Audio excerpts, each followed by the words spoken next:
Cette parole est certaine. Si quelqu'un aspire à la charge d'évêque, il désire une œuvre excellente.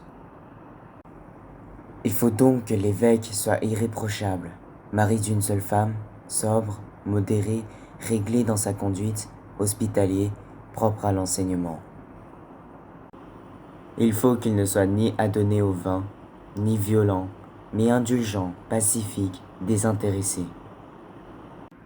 Il faut qu'il dirige bien sa propre maison, et qu'il tienne ses enfants dans la soumission et dans une parfaite honnêteté. Car si quelqu'un ne sait pas diriger sa propre maison, comment prendra-t-il soin de l'Église de Dieu? Il ne faut pas qu'il soit un nouveau converti, de peur qu'enflé d'orgueil, et ne tombe sous le jugement du diable. Il faut aussi qu'il reçoive un bon témoignage de ceux du dehors, afin de ne pas tomber dans l'opprobre et dans les pièges du diable. Les diacres aussi doivent être honnêtes, éloignés de la duplicité, des excès du vin, d'un gain sordide, conservant le mystère de la foi dans une conscience pure. Qu'on les éprouve d'abord et qu'ils exercent ensuite leur ministère, s'ils sont sans reproche. Cette parole est certaine.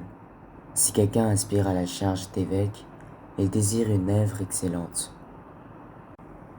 Il faut donc que l'évêque soit irréprochable, mari d'une seule femme, sobre, modéré, réglé dans sa conduite, hospitalier, propre à l'enseignement. Il faut qu'il ne soit ni adonné au vin, ni violent, mais indulgent, pacifique, désintéressé. Il faut qu'il dirige bien sa propre maison, et qu'il tienne ses enfants dans la soumission et dans une parfaite honnêteté.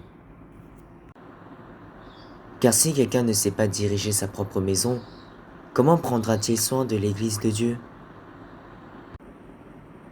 Il ne faut pas qu'il soit un nouveau converti, de peur qu'enflé d'orgueil, et ne tombe sous le jugement du diable. Il faut aussi qu'il reçoive un bon témoignage de ceux du dehors, afin de ne pas tomber dans l'opprobre et dans les pièges du diable.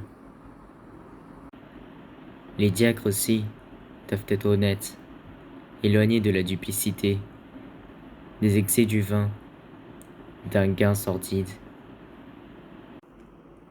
conservant le mystère de la foi dans une conscience pure.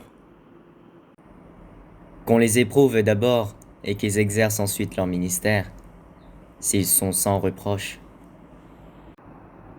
Cette parole est certaine. Si quelqu'un aspire à la charge d'évêque, il désire une œuvre excellente. Il faut donc que l'évêque soit irréprochable, mari d'une seule femme, sobre, modéré, réglé dans sa conduite, hospitalier, propre à l'enseignement. Il faut qu'il ne soit ni adonné au vin, ni violent, mais indulgent, pacifique, désintéressé. Il faut qu'il dirige bien sa propre maison, et qu'il tienne ses enfants dans la soumission et dans une parfaite honnêteté. Car si quelqu'un ne sait pas diriger sa propre maison, comment prendra-t-il soin de l'Église de Dieu? Il ne faut pas qu'il soit un nouveau converti, de peur qu'enflé d'orgueil, et ne tombe sous le jugement du diable. Il faut aussi qu'il reçoive un bon témoignage de ceux du dehors, afin de ne pas tomber dans l'opprobre et dans les pièges du diable. Les diacres aussi doivent être honnêtes, éloignés de la duplicité, des excès du vin, d'un gain sordide, conservant le mystère de la foi dans une conscience pure.